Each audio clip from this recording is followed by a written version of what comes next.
The handshake that never happened.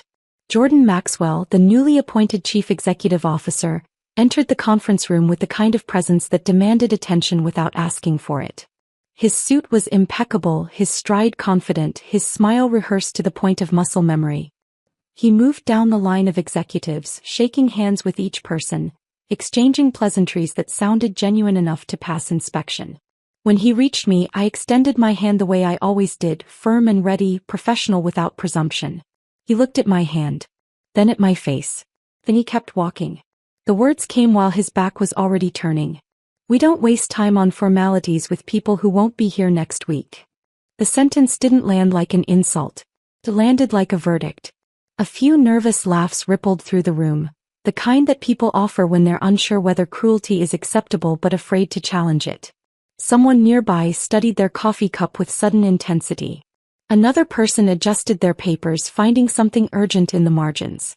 No one spoke my name. I am Paisley Holt. For 13 years I operated in the infrastructure of Crestwood Financial, not in the spotlight but in the architecture. I built risk frameworks that prevented disasters before they had names. I structured capital agreements that kept liquidity flowing when confidence evaporated. I reviewed covenant language at 3 in the morning because speed merchants wanted shortcuts that would have cost us millions in penalties. My work never appeared in press releases, but it kept the foundation solid when everything above it shook. I wasn't loud. I was load-bearing. Jordan Maxwell was loud enough for an entire building. He took his position at the head of the table, still standing, commanding the room with the ease of someone who believed authority was a birthright rather than an accumulation of trust. "Let's get straight to business," he said, his tone crisp and dismissive of anything resembling ceremony. "We're implementing a new operational philosophy here." His eyes flicked toward me, cold and efficient, like I was a line item being crossed off. "That means removing legacy positions that don't serve our forward momentum." Then, with the casual indifference of someone declining a calendar invitation, he said it. "Paisley Holt, effective immediately. No context. No explanation. No review process. Just elimination framed as evolution." A few people clapped. Not enthusiastically but obediently. The sound felt hollow, performed for an audience of one. Jordan continued talking about agility, about decisiveness, about shedding sentiment like dead weight. He packaged cruelty as clarity and expected the room to thank him for his honesty. The head of human resources sat beside him, nodding at every pause, fingers already resting on paperwork that had been prepared before I even entered the room. I kept my expression neutral. I didn't interrupt. I didn't defend myself. I've learned over the years that when men like Jordan are performing dominance, resistance only amplifies the theater. He wanted a reaction, something he could point to later as proof of instability or unprofessionalism. Instead, I waited until he finished his monologue and turned to the HR director. Not to him. To her. "Can you clarify something for the record?"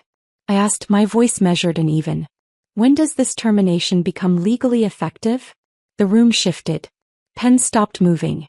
Eyes that had been carefully averted now darted toward me, then away again. Jordan smiled, thin and impatient, like I'd just asked a question so irrelevant it barely warranted acknowledgement. "Now," he said flatly. "I'll need the exact language," I replied, still calm, still steady. "And the timestamp for documentation purposes." That was the first moment his confidence flickered. Not visibly enough for most people to catch, but I saw it. A brief tightening around his eyes, a pause that lasted half a second too long. He wasn't used to being asked for precision. He was used to people accepting his word as final. Shock had already settled into something heavier by then. Humiliation compressed into pressure, the kind that doesn't explode outward but turns inward, sharpening into focus. The kind that waits. "Before we continue, take a moment to notice how you're sitting right now. Gently adjust your posture if you need to. Place both feet flat on the floor and let your spine straighten just enough to feel supported, not rigid. Where are you listening from today? If stories like this resonate with you, stay with me and consider subscribing. It helps this space grow and keeps these conversations alive. Because what happened next didn't unfold in that conference room. It started the moment everyone assumed it was finished. ## years erased in silence. After the meeting dissolved, people filed out quickly, avoiding eye contact, moving with the urgency of those who want distance from discomfort. The noise faded but the weight didn't. What stayed with me wasn't Jordan Maxwell's voice or even the public dismissal.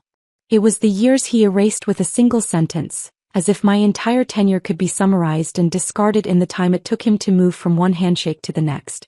I sat there for a moment, collecting myself, and the memories came flooding back, not all at once but in waves. Quiet, insistent, impossible to ignore. There were nights when I stayed long after the executives had gone home, correcting assumptions that had been baked into presentations scheduled for board meetings the next morning. I remember rewriting risk assessments at 11:45 because someone prioritized convenience over accuracy, and I knew the consequences would land on people who had nothing to do with the decision. I remember signing off on compliance structures that prevented regulatory penalties nobody ever heard about because the disasters never happened. Those moments never came with recognition. They came with silence, which I accepted because the work itself mattered. Results didn't need applause to be real. Jordan Maxwell arrived after most of that foundation had been laid. He inherited stability and rebranded it as momentum. He walked into rooms where the hardest decisions had already been made, where risks had been identified and mitigated, where language had been sharpened to prevent misinterpretation. He spoke as if clarity had always existed, as if the architecture had built itself. Deals I had structured from the ground up, reviewing every clause and negotiating every safeguard, became his vision the moment he shook the right hands in front of the right audience. I watched him take credit with a confidence so complete it seemed like he genuinely believed he'd earned it simply by showing up last. His resume was flawless. Top-tier schools, clean titles, media-friendly sound bites that said everything and nothing at once. He spoke in polished sentences that never risked actual meaning. He trusted labels more than language, headlines more than footnotes. Contracts, to him, were formalities handled by people whose names he didn't bother learning. Authority, he believed, flowed downward from the name on the door, the corner office, the title printed on business cards.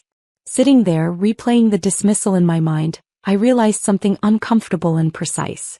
Jordan didn't know who I was. Not really. He didn't know what I controlled, what I reviewed, or what required my signature before it became enforceable. He saw a role, not a system. He saw a cost, not a lever. That wasn't just arrogance. It was negligence dressed up as confidence, and negligence in positions of power creates exposure. I opened my laptop not out of panic but out of habit. My inbox was quiet except for one search result I hadn't looked at in years. An old email thread surfaced, dated 2 years before Jordan's arrival, flagged and archived under a category I'd labeled critical authority. The subject line was unremarkable, something about delegation protocols and capital management. Inside was confirmation of an authority structure tied to major capital releases, written clearly, approved cleanly, and never rescinded. Jordan's name wasn't on it. Mine was. I sat back, feeling the pressure shift. The anger didn't spike into rage. It narrowed into clarity. Years of being overlooked had just compressed into a single, undeniable fact. He hadn't just underestimated me. He had removed the one person who understood where the real control sat, the actual levers that made the company's operations possible. That realization didn't restore my dignity. It sharpened it. If you've ever been treated unfairly at work, dismissed without cause, or watched someone take credit for your effort, this story is for you. Hashtag the clause he ignored. I didn't rush to do anything after leaving the conference room. Panic would have been understandable, but it would also have been useless. Calm arrived first, not as relief but as structure. I went home, sat at my desk, and let the facts line up the way they always had when I needed to see a situation clearly. I wasn't just a former employee. I was the final checkpoint on something Jordan Maxwell didn't even know existed. Years earlier, during a financing round that most people had long forgotten, the legal team had insisted on a single point of authorization for capital release. Speed demanded simplicity, and simplicity demanded one signature that could approve or halt movement of funds under specific conditions. I had reviewed the covenants personally, every word of them. I'd argued for language that could stop money mid-flight if conduct during negotiations or leadership transitions caused what the agreement defined as material reputational harm. It wasn't dramatic. It was practical. The clause was clean, specific, and enforceable. Capital could be withdrawn immediately if documented behavior undermined investor trust or institutional standing. No warnings required. No cure period. No committee vote. The authority sat with the managing signatory. Me. I confirmed it again, reading slowly without emotion. Jordan Maxwell had never reviewed this document.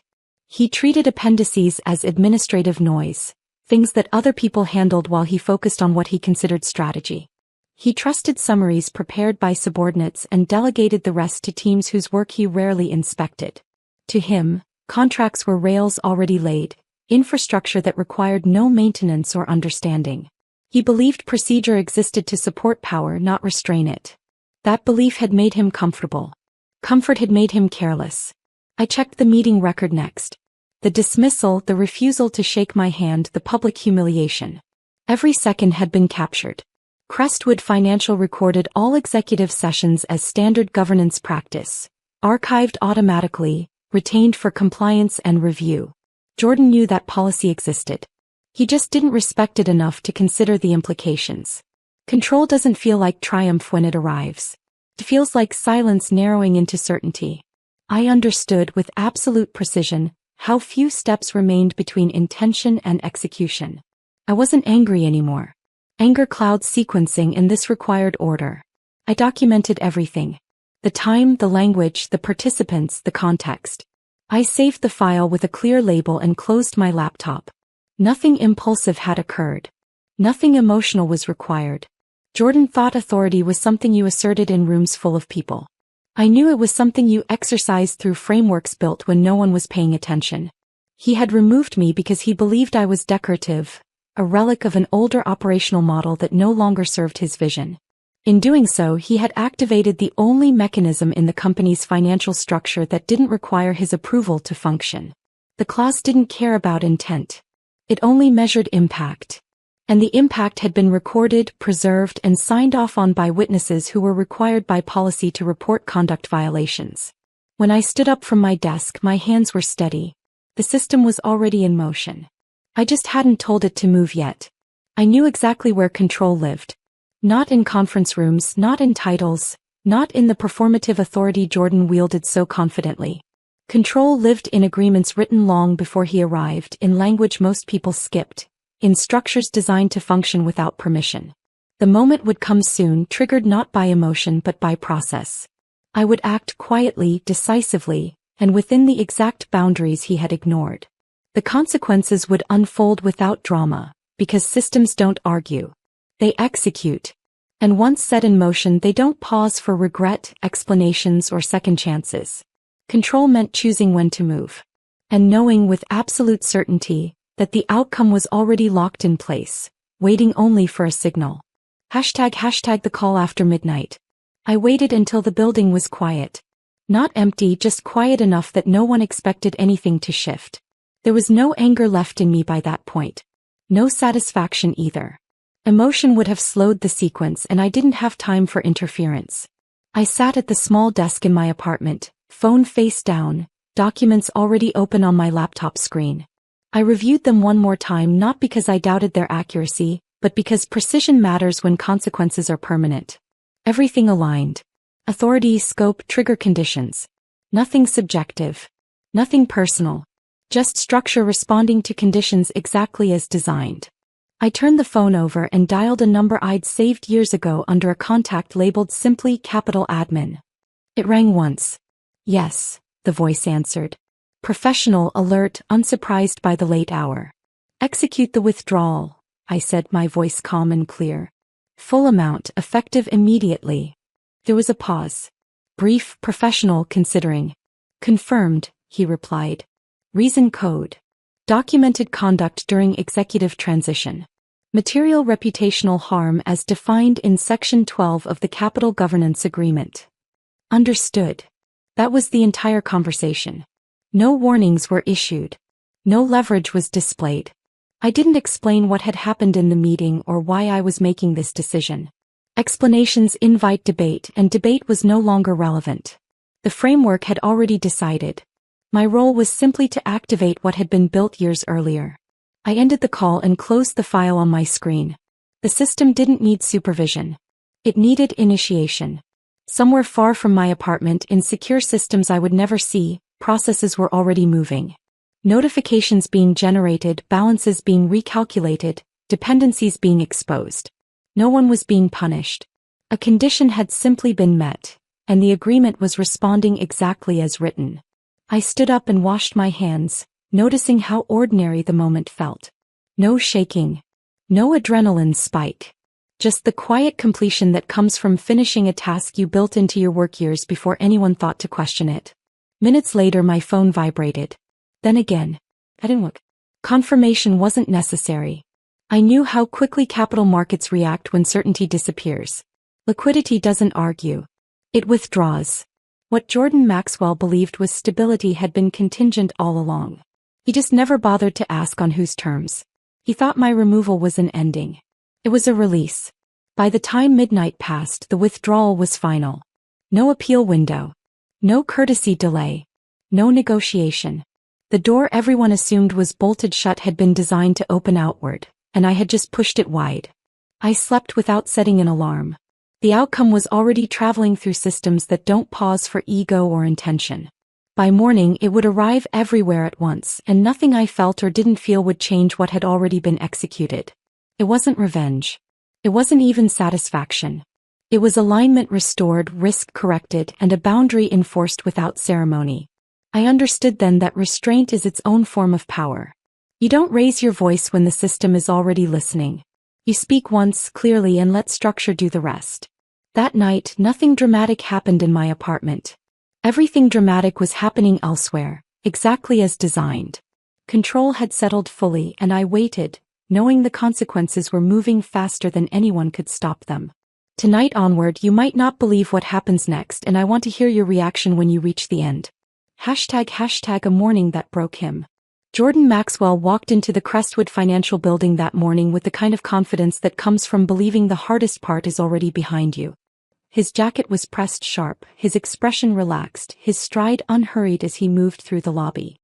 He greeted the front desk staff by name, nodded at junior managers passing in the hallway, and moved straight toward his glass-walled corner office as if the building itself had been constructed to frame him. Whatever discomfort yesterday's meeting had created, he clearly believed it had passed. Dismissed employees were forgotten quickly in his world, reduced to administrative footnotes that didn't warrant follow-up thought. It hadn't passed. The first call came before he set his briefcase down. He waved it away with a casual gesture, smiling to himself, letting it ring through to voicemail. The second call followed within 30 seconds, then a third. This time he answered, still relaxed, his tone almost amused. I wasn't there to witness it, but I could imagine the shift with perfect clarity. I had seen that expression before on other executives in other crises. The moment when confidence meets information it can't absorb fast enough. The smile disappearing. The posture straightening. The voice tightening. By mid-morning, doors were closing. The legal department convened an emergency session, pulling senior partners off unrelated matters and sealing themselves into conference rooms that hadn't been reserved. Finance stopped sending routine updates and started requesting confirmations that should have been automatic. Jordan's calendar quietly emptied itself as meetings were cancelled without explanation, rescheduled indefinitely, or moved to exclude him entirely. Then the number surfaced. $2.4 billion. Gone. Not delayed. Not reallocated. Not held in escrow pending review. Absent. Entire financial projections collapsed in seconds. Assumptions that had been presented to the board as certainties unraveled because they had been built on liquidity that no longer existed in the accounts it was supposed to occupy. This wasn't an accounting error. It wasn't a system glitch or a temporary hold pending routine compliance checks. It was absence, deliberate and complete. Jordan tried to frame it as a disruption. He used words like temporary and correctable in the first few calls, his voice steady but strained. But every conversation pushed him further from that narrative. Banks didn't ask questions. They demanded statements. Legal didn't offer solutions. They outlined exposure. Each briefing narrowed his range of motion, reducing the number of directions he could turn without encountering a wall. Somewhere between the third and fourth emergency meeting, understanding arrived. Not fully formed but sharp enough to hurt. This wasn't a mistake. Someone had done this deliberately. And it had been waiting, built into the structure long before he arrived, dormant until the exact conditions were met. Before Jordan could prepare a public statement, the market moved. Pre-opening indicators dipped as institutional investors noticed irregularities in Crestwood's reported liquidity. The dip turned into a slide as analysts connected pieces faster than the executive team could respond. Confidence reacts quicker than leadership, especially when the leadership is scrambling. By the time the first internal alert crossed communication channels, the narrative had already escaped. Traders were asking questions. Analysts were downgrading outlooks. Board members were requesting explanations that hadn't been prepared. People began watching Jordan differently. Not with hostility but with calculation. He had entered the morning as a decision-maker, the person everyone deferred to. By noon he was a variable, something the system needed to account for rather than rely on. I didn't need real-time updates to know how it felt inside that building. Chain reactions are predictable once you understand leverage. One withdrawal exposes dependencies. Dependencies expose vulnerabilities. Vulnerabilities attract scrutiny. Scrutiny reveals cracks that were always there but never examined. Jordan had believed authority insulated him from consequence. That morning taught him otherwise. By the time he attempted to draft a reassuring statement, the story had already been written elsewhere. In trading floors and analyst reports and board communications he wasn't included in. His voice had been removed from the narrative before he realized he was no longer controlling it. ## Jordan Maxwell strikes back. When Jordan Maxwell's name appeared on my phone later that afternoon, I wasn't surprised. I knew the performance was over and negotiation had begun. His voice when I answered was smooth, measured, almost friendly, as if we were colleagues collaborating on a shared problem rather than adversaries in a conflict he'd started. "Let's talk," he said, the words carefully chosen to sound reasonable. He started with incentives. A consulting contract, generous compensation, public acknowledgement of my contributions, a transition package that would make the separation look mutual and dignified. "We moved too quickly yesterday," he said, his tone carrying rehearsed humility layered over obvious urgency. "I want to make that right." I let him finish. When he paused, waiting for my response, I asked him calmly to put the offer in writing. He didn't like that. The tone shifted immediately, the friendliness evaporating. His words hardened, became more direct. "You can't just pull capital like that," he said, the smoothness replaced by something sharper. "There are consequences for what you've done. Legal consequences." I answered with dates, clause numbers, and the exact language he had ignored. The Capital Governance Agreement, Section 12, Subsection 4. Material reputational harm as grounds for immediate withdrawal. Authority vested in the managing signatory. Every word documented, every condition met. Silence followed. Heavy and uncomfortable. He tried again, louder this time, abandoning the pretense of collaboration. "You've embarrassed this company.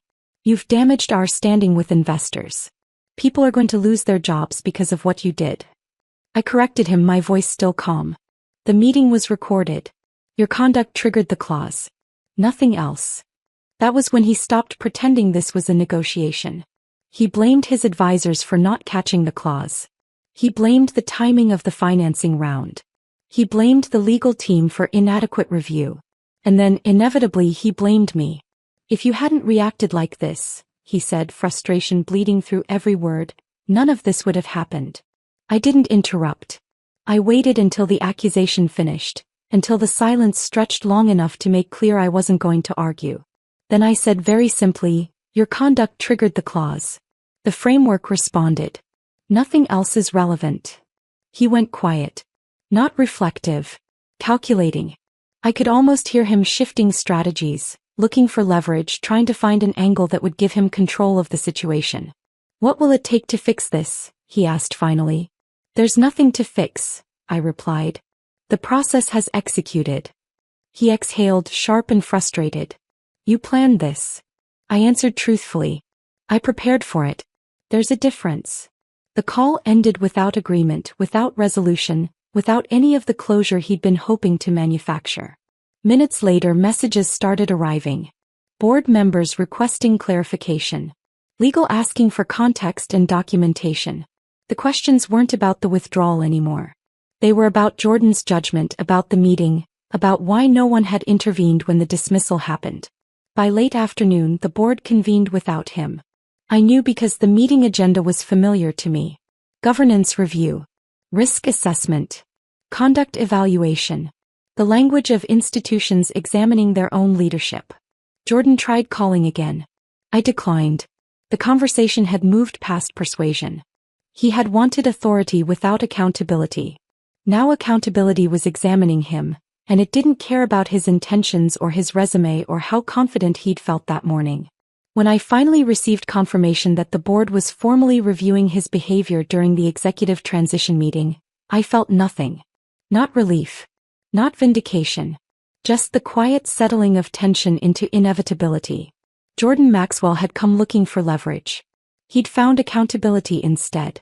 The room he had dominated was now measuring him, and this time he wasn't controlling the outcome. The system was. It didn't matter how many times he replayed the moment or how many explanations he prepared. The facts were fixed. The recording existed. The clause had been triggered. The board wasn't going to debate tone or intent. They were going to assess exposure, liability, and whether his judgment represented acceptable risk. That was the shift Jordan never anticipated. Power was no longer performative. It had become procedural. Each step reduced his options until only outcomes remained, none of them under his control.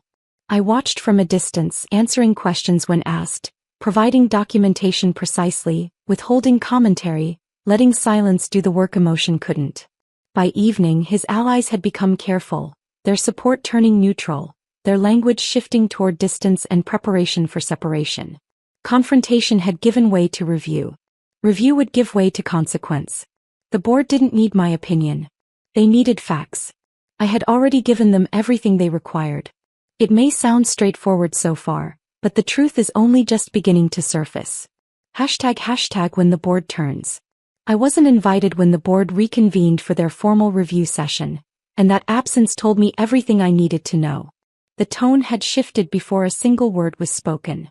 My presence was no longer necessary. The evidence spoke for itself. Someone reopened the recording of the executive meeting and the room went silent. The video played without commentary at first. Jordan Maxwell's entrance, confident and commanding. His progression down the line, shaking every hand except mine. The pause when he reached me, deliberate and pointed. Then his voice, clear and dismissive. We don't waste time on formalities with people who won't be here next week. A few uncomfortable chuckles followed on the recording. Someone coughed. Another voice murmured something about decisiveness. The screen kept playing. They watched him announce my termination publicly, watched him frame it as necessary evolution, watched him perform authority for an audience that had no choice but to witness it. What had felt humiliating in the moment now read as reckless. Cruel without purpose. Authority performed for its own sake. One director leaned forward. Why was this conducted on record?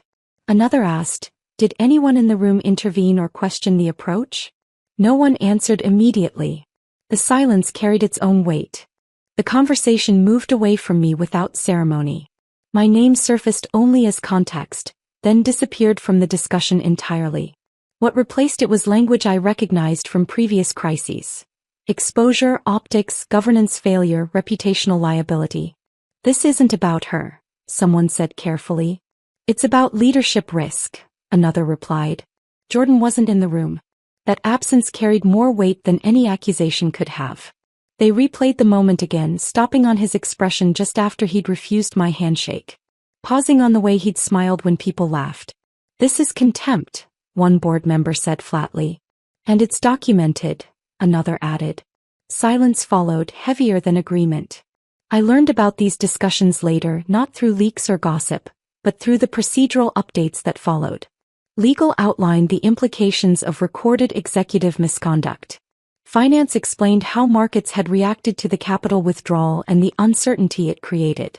Communications asked whether any public response could contain the reputational damage. The answer came back measured and final. The market has already responded. We're past containment. Then the suggestion surfaced almost gently. We should consider a formal vote. Confidential. No outrage. No dramatic accusations. Just procedure. Someone asked whether it would be recorded. The reply was immediate. Yes. Secret ballot for integrity. That was the real shift. When institutions stop debating intent and start measuring liability, outcomes become mechanical. Decisions aren't made through passion or loyalty. They're made through risk assessment and exposure calculation. I felt a quiet satisfaction settle when I heard how the session had progressed. Not pleasure but alignment. This wasn't vindication. It was correction. The system recognizing a mistake and moving to address it before the damage spread further. By the time the session ended, no one was discussing reconciliation or second chances. They were discussing succession planning, interim authority structures, communication timelines. Jordan Maxwell had built his authority on confidence and decisiveness. In that boardroom, confidence had turned against him, and decisiveness was now being applied to his removal. I didn't need to be present to know how it would end. When a board changes its language from defense to contingency planning, the decision has already been made. All that remains is the vote, counted in silence, recorded for governance and executed without apology. It happened without speeches, without drama, without mercy. That was the part one respected most. Institutions correct themselves quietly when they're serious about it. Noise is for performance. Silence is for action. I closed my notes, thanked no one and waited. What they called governance I recognized as gravity. Once it pulls, nothing argues back. Jordan would learn that next in private conversations with no audience to save him. The lesson would spread through the organization faster than any memo could, carried not by rumors but by minutes and signatures and calendar changes that spoke louder than any announcement. #a CEO's chair shakes. I learned about the operational freeze before Jordan Maxwell did. That detail mattered because it meant the center of gravity had already shifted away from him. Power doesn't announce itself when it's leaving. It simply stops responding to the person who thought they controlled it. Jordan was still holding meetings, still issuing directives, still signing documents. But nothing was moving the way it used to. The board's decision came quietly, framed as necessary precaution during the governance review. His operational authority was suspended pending completion of their assessment. No public announcements. No internal memos. Just a recalibration that removed his hands from the actual controls. The effect was immediate and cascading. Executives who had deferred to him automatically the day before now asked for secondary approval before proceeding. Decisions that should have been routine slowed, then stalled entirely. Legal approved nothing without written confirmation from the Interim Oversight Committee. Finance redirected budget questions upward and received silence in return. Jordan's office lights stayed on. He kept his schedule. He maintained his presence in the building. But the organization no longer moved around him. It moved around his absence. Then the media arrived. Not aggressively, not yet. Just preliminary inquiries, requests for comment about unusual trading activity, questions about leadership continuity and capital structure stability. Standard queries that would normally be handled through prepared statements. Jordan attempted to provide reassurance. He drafted responses emphasizing stability and forward momentum. But his words no longer carried institutional weight. Statements prepared under his name waited for approval that never came. Communications routed around him, seeking authority from sources the board trusted. I watched the coverage without strong emotion. Satisfaction didn't feel warm or triumphant. It felt exact, like watching an equation resolve itself. This was simply what happens when authority is borrowed rather than earned, and suddenly recalled without warning. The image remains but the function disappears. By afternoon, the communications department issued a revised statement outlining Crestwood Financial's forward strategy and governance stability. I read it carefully once and then again. Something was conspicuously missing. Jordan Maxwell's name had been removed. Not replaced with criticism or explanation. Simply absent. Interim leadership structures were referenced instead. Language that was neutral and temporary but carried unmistakable meaning. That omission said more than any formal announcement could. It told investors what the board refused to state explicitly. Jordan Maxwell was no longer the future they were willing to attach the company's reputation to. He tried to re-enter the decision-making process. He scheduled briefings, requested alignment meetings, attempted to reassert himself through procedural channels. Calendars declined him automatically. Executive assistants redirected him politely but firmly. The system had updated its permissions and he was no longer recognized as an administrator. I felt quiet completion settle in. Not triumph. Not revenge. Just the structural alignment that comes when noise is stripped away and systems operate as designed. Jordan Maxwell had believed control could be seized quickly through performance and confidence, then stabilized through repetition and momentum. He never reached the stabilization phase. By the time he understood what had changed, the chair beneath him was already moving, receding inch by inch without ceremony or explanation. There were no cheers. No confrontations. No dramatic meetings where people spoke truth to power. Just subtraction. And subtraction, when applied at the top of an organization, changes everything below it. I recognized the pattern from previous institutional crises I'd observed over my career. First comes silence. Then distancing. Then quiet replacement. It always appears orderly from the outside, professional and measured. Inside, careers unravel in slow motion, each day removing another piece of what felt permanent the week before. Jordan still occupied the office. But the office no longer recognized him. Authority had detached, and once that separation occurs, recovery becomes theoretical rather than practical. Momentum doesn't reverse itself. It selects a new direction and accelerates, indifferent to ego, indifferent to titles, indifferent to how things felt just days earlier. This phase marked the true end of his tenure, even though the paperwork hadn't followed yet. Everyone involved understood it, though no one would say it aloud until the formalities concluded. That day the building continued operating. Meetings happened. Decisions were made. Work proceeded. Jordan Maxwell simply wasn't part of it anymore, even as he sat in his office believing he still was. ## the man no one stood for. The final decision arrived without spectacle, delivered in language so procedural it felt almost antiseptic. Jordan Maxwell was removed from his position as Chief Executive Officer following a formal board vote, documented and reviewed according to established governance protocols. No public accusations were made. No apologies were offered. Just a conclusion reached through policy, executed exactly the way Jordan had always insisted everything should work. He walked out of the building late that afternoon, carrying a slim folder and a box that looked almost empty. He was escorted not by security, but by process itself, human resources personnel on either side managing the transition with professional detachment. The hallway stayed seated as he passed. No one stood. No one extended a hand. Conversations continued at slightly lower volume, people being careful not to acknowledge the moment directly while remaining acutely aware of it. The same room that had offered uncertain laughter days earlier now offered nothing but averted eyes. It wasn't hostility. It was recognition. The calculation had been completed, and Jordan Maxwell was now a cautionary example rather than a leader. I wasn't present for his departure, but I didn't need to be. Endings like that follow predictable patterns when authority collapses inward on itself. Jordan had demanded efficiency and received it. His exit followed the handbook he claimed to respect, stripped of ceremony and witnesses, processed like any other personnel change. The call came to me shortly afterward. Different voices this time, more senior, more careful. They offered everything I'd been denied before. My title restored with expanded authority. Public acknowledgement of my contributions. Compensation adjusted substantially beyond previous levels. They framed it as stability, as continuity, as institutional correction.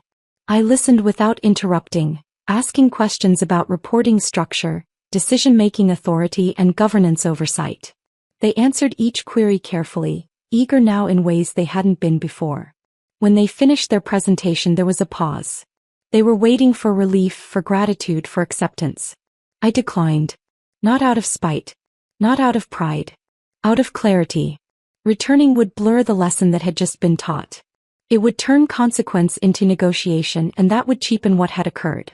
The system had responded to documented misconduct. My role in that response needed to remain clean, uncompromised by personal benefit. They tried again, softer this time. We need you, Paisley. The institution needs stability right now. I replied evenly, you needed me before. That's the difference. Silence followed, long enough to feel permanent. Justice doesn't need to raise its voice. It doesn't need to humiliate or perform victory. It completes a sequence and steps aside, letting the outcome speak for itself. Jordan Maxwell learned that lesson too late. I had learned it years ago in quieter moments when my work was dismissed and my warnings were ignored. The difference between us wasn't intelligence or capability. It was understanding that real power operates through structure, not performance. I ended the conversation and set my phone down. The system had corrected itself. My role in that correction was finished. Declining wasn't loss. It was boundary setting. It was ensuring that what had happened remained instructive rather than transactional. I moved forward without announcements, without press statements, without looking back. The space Jordan left would fill itself. It always does. Organizations are remarkably resilient when they're forced to operate on substance rather than style. The handshake he refused never mattered in the end. What mattered was the structure that noticed, recorded, and responded completely and impersonally to documented misconduct. I understood then why restraint endures longer than victory celebrations. When outcomes are earned through process rather than emotion, they don't invite reversal or reinterpretation. They simply exist, recorded and final. No speeches followed Jordan's removal. No interviews were granted explaining the details. The result stood on its own, requiring no amplification. People throughout the organization adjusted their behavior accordingly. Systems recalibrated. Career trajectories rerouted quietly. That was the real justice. Not personal, not emotional, but structural. Impersonal, consistent, impossible to argue with once the facts were established. Jordan Maxwell's absence became administrative record, not scandal. Not because anyone protected him, but because the system had functioned exactly as designed. There was nothing sensational about it. Just consequences following conditions following conduct. My refusal to return closed the loop completely. There was nothing left to contest, no narrative left to spin, no role left to reclaim. The work ahead belonged to other people, built on clearer terms and firmer boundaries, with institutional memory sharp enough to prevent immediate repetition. I walked away knowing the outcome would hold because structures remember what individuals prefer to forget. Enforcement outlasts ego every single time without warning or mercy or second chances. ## the price of respect. I didn't announce my next step to anyone. I simply took it when the noise faded and the constant requests finally stopped. A quiet path opened that felt earned rather than offered, built on reputation rather than resumption of old patterns. I moved toward consulting work that respected boundaries from the beginning. I chose clients who valued language that meant exactly what it said. I structured agreements that treated dignity as operational necessity, not optional courtesy. Every contract I signed included clear termination protections and authority definitions. Nothing was left ambiguous. Nothing was assumed. I began again without spectacle. New partners emerged, people who understood that preparation matters more than charisma, that documentation prevents disaster, that quiet competence outlasts loud confidence. I selected environments where decisions were made with genuine care for consequences that would outlast quarterly reports and press releases. The change wasn't dramatic. It was deliberate. And because it was deliberate, it held. Looking back now, the real lesson wasn't about Jordan Maxwell or a conference room confrontation. It was about cost. Real power doesn't announce itself through gestures or elevated titles. It sits quietly in structure, in signatures that most people never read, in the discipline to review what others skip because it seems tedious or technical. When power moves, it does so without requesting permission from those who assumed they controlled it. Respect functions the same way. It isn't a courtesy extended after someone proves themselves worthy through suffering or endurance. It's the baseline price of professional engagement. You pay it upfront through how you treat people, or you pay it later with compound interest when the structures you ignored come back to enforce themselves. Systems remember what organizational culture pretends to excuse. They enforce boundaries that individuals grow tired of defending. And they operate without emotion, which makes them more reliable than any promise. I didn't need vindication from Jordan Maxwell or acknowledgement from Crestwood Financial. I needed alignment between how I was treated and how I'd contributed. The sequence completed itself once the conditions were met, and no celebration followed because none was required. The outcome spoke through numbers recorded in meeting minutes, through organizational changes that held even after attention moved elsewhere, through a precedent that would influence decisions for years in ways no one would directly trace back to that conference room. I carry that understanding forward now, building in places where expectations are clear and consequences are real. I choose partners who understand that silence can demonstrate strength, that restraint can be decisive, that acting once with precision matters more than arguing repeatedly without effect. I don't rush decisions anymore. I design them to last.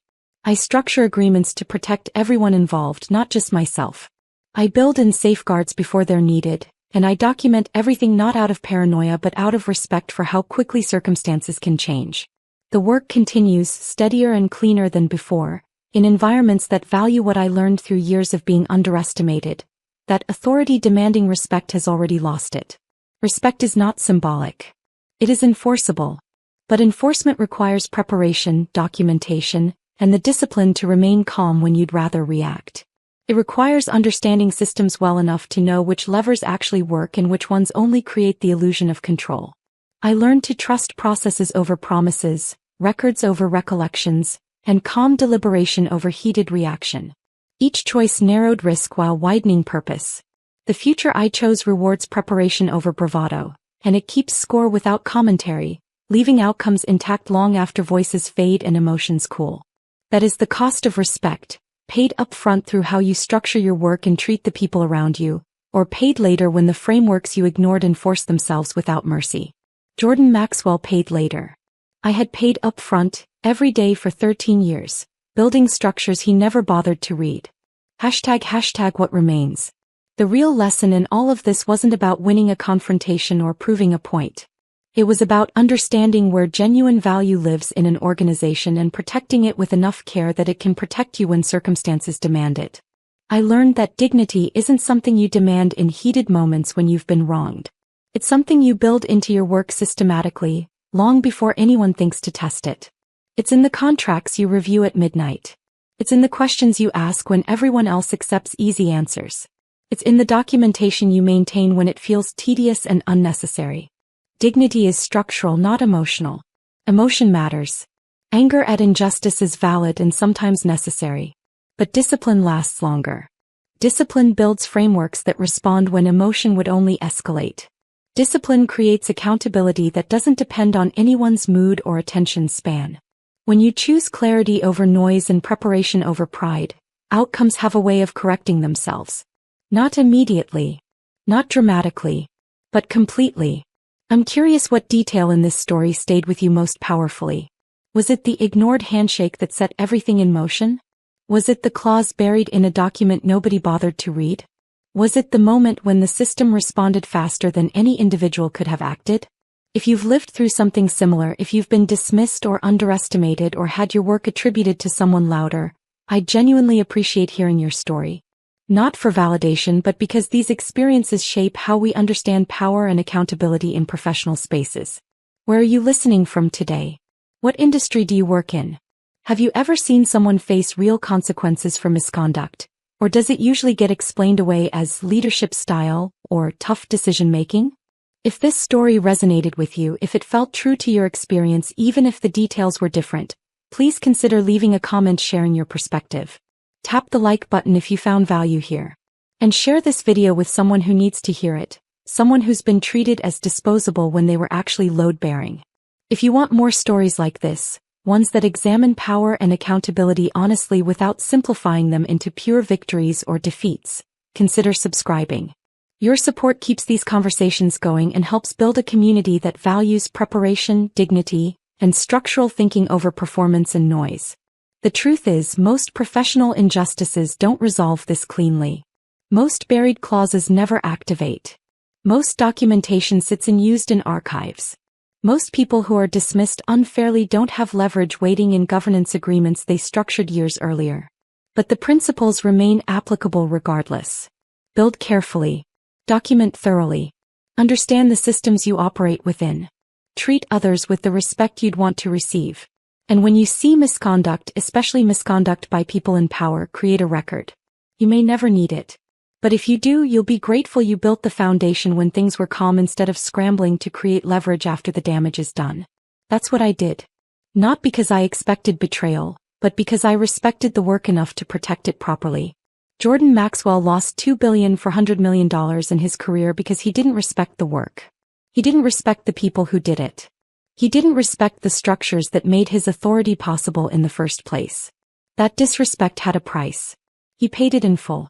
I walked away with my integrity intact, my professional reputation enhanced rather than damaged, and a clarity about what I value that I didn't have before. The cost of standing up for myself was uncertainty and discomfort. The cost of not standing up would have been permanent. I chose correctly.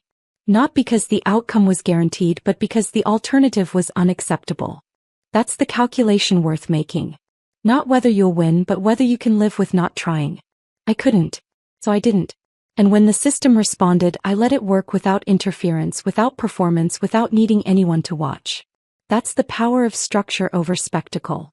That's the value of preparation over improvisation. That's what respect looks like when it's enforced rather than requested. The handshake Jordan Maxwell refused to offer didn't matter in the end. What mattered was everything I'd built before that moment, everything he'd ignored, everything that responded when conditions were met. That's where real power lives. Not in conference rooms or corner offices, but in the careful work no one notices until it matters completely.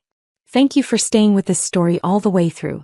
I hope it gave you something valuable, whether that's validation for your own experience, insight into how systems work, or simply a reminder that preparation and dignity are investments that compound over time. Your engagement means more than you might realize. Every comment, every share, every subscription helps create space for conversations that examine power honestly instead of pretending it operates fairly by default.